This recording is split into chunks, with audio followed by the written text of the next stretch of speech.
अगर मीडिया के माध्यम से मैं अगर बात करूं, मीडिया का जो इस देश के अंदर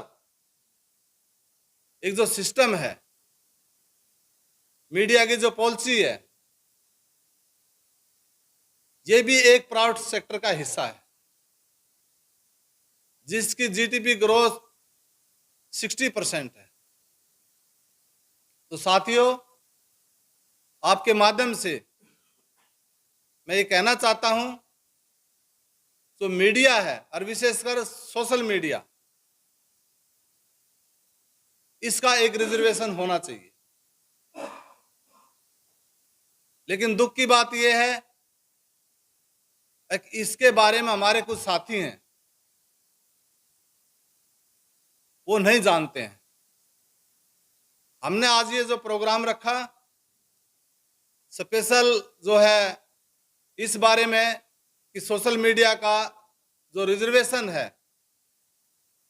वो किस प्रकार होना चाहिए। जब नेशनल मीडिया के पास रिजर्वेशन है, उनको प्लॉट भी अलॉट होते हैं। जब वो नेशनल मीडिया के बड़े बड़े चैनल तैयार होते हैं तो उनको भारत सरकार द्वारा आर्थिक मदद भी होती है। और बहुत सारे ऐसे हैं, विशेषकर अगर कोई घटना हो जाती है तो उनको भी आर्थिक मदद मिलती है। लेकिन मैं ये महसूस करता हूं, सोशल मीडिया का अगर कोई साथी जब किसी प्रोग्राम में पार्टिसिपेट करता है और कोई घटना हो जाती है, क्या उसकी दूर तक आपको कोई नजर आती है, कोई उसकी मदद करे? वो कहां जाए? तो ये विषय जो है बहुत ही महत्वपूर्ण है। मेरा कहने का मीनिंग है कि विशेषकर सोशल मीडिया इस चीज की सरकार से मांग उठाए। अगर आप अपनी मांग रखेंगे तो हो सकता है भविष्य में ऐसी सरकार बने जो आपकी इस आवाज को सुने और आपकी मदद करे। सोशल मीडिया जो है अपनी ड्यूटी करती है। जो कि आज गोदी मीडिया काम नहीं करी, वो सोशल मीडिया कर रही है। चाहे वो न्यायपालिका की बात हो, चाहे कार्यपालिका की बात हो, चाहे लोकतंत्र की बात हो। लेकिन सोशल मीडिया अपनी ड्यूटी करने के बाद अपने हक के बारे में ये नहीं जानती कि भविष्य में मैं अपने आप को कैसे इंप्रूव करूंगा। और मेरा भी विशेषकर जैसे सुरक्षा का ही विषय है, आपके लिए कौन सी ऐसी सुरक्षा सरकार देती है, चाहे वो भारत सरकार हो चाहे किसी स्टेट की सरकार हो, जो इस बात को देखे भाई जो ये लोग सोशल मीडिया वाले हैं, काम करते हैं, रिस्क भी उठाते हैं, अपनी जान जोखिम में डालकर लोगों तक जो न्याय की बात है वो पहुंचाने का कष्ट करते हैं। लेकिन आप इनके लिए क्या करते हो? सरकार कभी इनको बुलाती नहीं है, कोई एजेंडा नहीं है, कोई कानून नहीं है। तो मैं सभी साथियों से निवेदन करना चाहूंगा कि आप नेशनल लेवल पर, राष्ट्रीय लेवल पर सभी सोशल मीडिया के साथी इकट्ठे हों। आप एक बहुत बड़ी ताकत हैं, अपनी ताकत को पहचानने की कोशिश करो।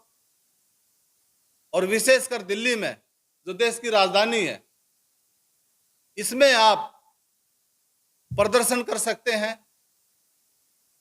अगर आप अपनी मांग को उठाते हैं तो हम जैसे लोग आपकी तन मन धन से मदद करने के लिए तैयार हैं। लेकिन ये जो विषय है, सबसे पहले आपने इसको समझना पड़ेगा। उसके लिए अगर आपको कोई ट्रेनिंग प्रोग्राम चाहिए, हम आपको दे सकते हैं। आप पढ़े लिखे बुद्धिजीवी वर्ग से आते हैं, आप नेट पे भी सर्च कर सकते हैं। लेकिन इसकी पहचान बनाइए और विशेषकर जो दिल्ली में सोशल मीडिया काम कर रही है, उसका एक अच्छा स्ट्रॉन्ग प्लेटफॉर्म हो। मैं तो ये भी चाहता हूं कि आपका एक ड्रेस कोड भी होना चाहिए, ताकि आप कहीं जाएं तो आपके रास्ते में कोई रुकावट ना आए। लेकिन आप ऐसे ही बहुत सारा समाज, विशेषकर मैं बहुजन समाज की बात करूंगा, जो काफी दिन से मेहनत कर रहा है लेकिन न्याय आज तक नहीं मिला। इसी तरह सोशल मीडिया भी काम कर रहा है, लेकिन उसके लिए कोई पॉलिसी नहीं है। तो मैं भी ये मांग करता हूं सरकार से, आपके ऊपर पॉलिसी बननी चाहिए। ये जो स्तंभ है संविधान का, इसमें बहुजन हिताय बहुजन सुखाय के हित छुपे हुए हैं। तो आज इस मंच के माध्यम से मैं ये केंद्र सरकार से मांग करता हूं कि अपनी जो स्टेट की गवर्नमेंट है, इस विषय पर संज्ञान ले और इस सोशल मीडिया का एक प्लेटफॉर्म तैयार हो, पॉलिसी तैयार हो, इनके लिए सुविधाएं हो। तो आप सभी साथियों से मैं निवेदन करना चाहूंगा कि आप इस विषय पे सभी साथी मिलकर के डिस्कस करके इसका एक मेमोरेंडम तैयार करें, सरकार को भी दें, और हमारे से जो उम्मीद करते हैं सहयोग की, हम आपके साथ खड़े हैं, क्योंकि जो आपकी मांग है वो जायज है, होनी चाहिए। इन्हीं शब्दों के साथ, विशेषकर आप जानते हैं एक संविधान के निर्माता डॉक्टर बी आर अम्बेडकर ने इस विषय को संविधान में इसलिए रखा कि भविष्य में बहुत बड़ा इसका रोल होगा। उस समय में बहुत सारे ऐसे कलम से लिखते थे, फिर दीवार लेखन आया, आज तो प्रिंट मीडिया है, डिजिटल है, बड़े बड़े आईटी पार्क हैं, बड़े बड़े न्यूज चैनल हैं। तो आपने आगे बढ़ने के लिए इस मांग को सरकार के सामने रखना चाहिए।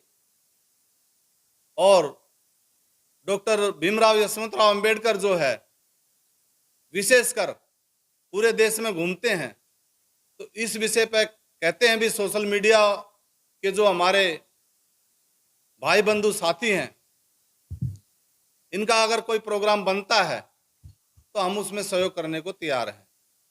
बहुत बहुत धन्यवाद।